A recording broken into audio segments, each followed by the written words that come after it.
If you were going to do sort of the ECW equivalent of a one night stand, would it make sense to do it at the fairgrounds, at the impact zone, or somewhere else? You know, if the Fairgrounds Arena, which they tore down to build the soccer stadium, was still open, that would be the natural. I think you could go to the impact zone, but you couldn't monetize it. A lot of people are not aware, but we did episodes 3, 4, 5, 6, 7, 8, maybe 9 and 10 in the Municipal Auditorium, the scene of Ric Flair's last match. You know, I just think the Municipal Auditorium would probably, it's in Nashville, would probably be the best location. You can monetize it the best, maybe market it the best. You know, the Impact Zone, near and dear to my heart, but it's much harder and a much less lower gross. So I'll go with the Municipal Auditorium, Conrad, on that. Let's not pick the whole card, but we'll call it 3 matches. You're going to do, again, it's an ECW one night stand type tribute show.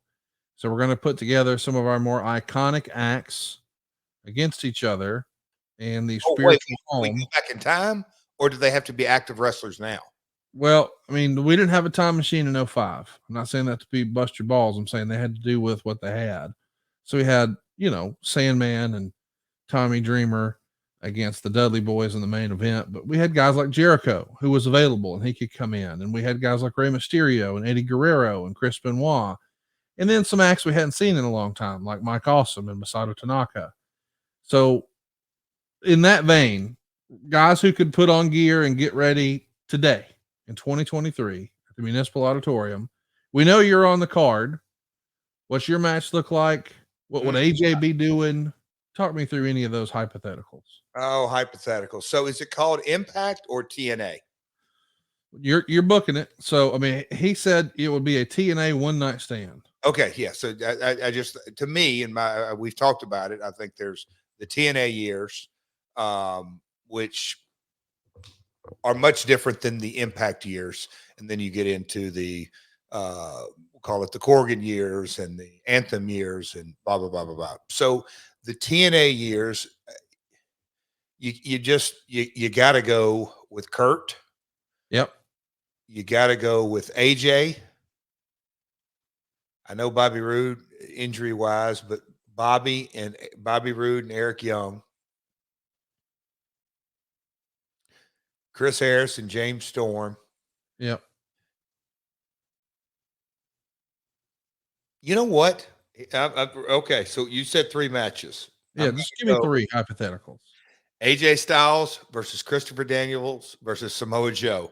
Oh, I love that. Duplicate the 3-way that really was the first X Division to main event a pay-per-view. I think that's there. I think you could probably do something along the lines of America's Most Wanted, Motor City Machine Guns versus the Young Bucks. Trying to think of another tag team that would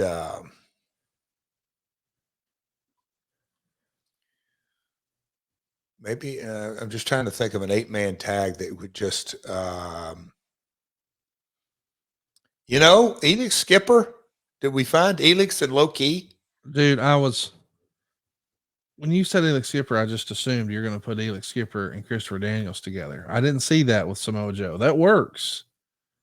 But do you put Elix and Low Key and the Bucks against Motor City Machine Guns and America's Most Wanted? Dude, that's crazy. One more match. You hadn't done anything. Put yourself in one. Where's Kurt Angle?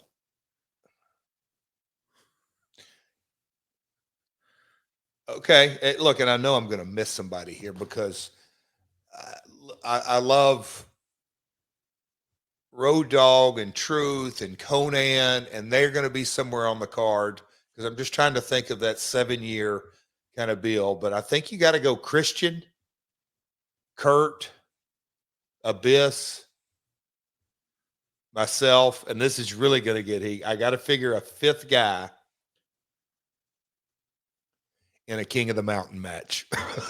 Of course. I wonder who wins.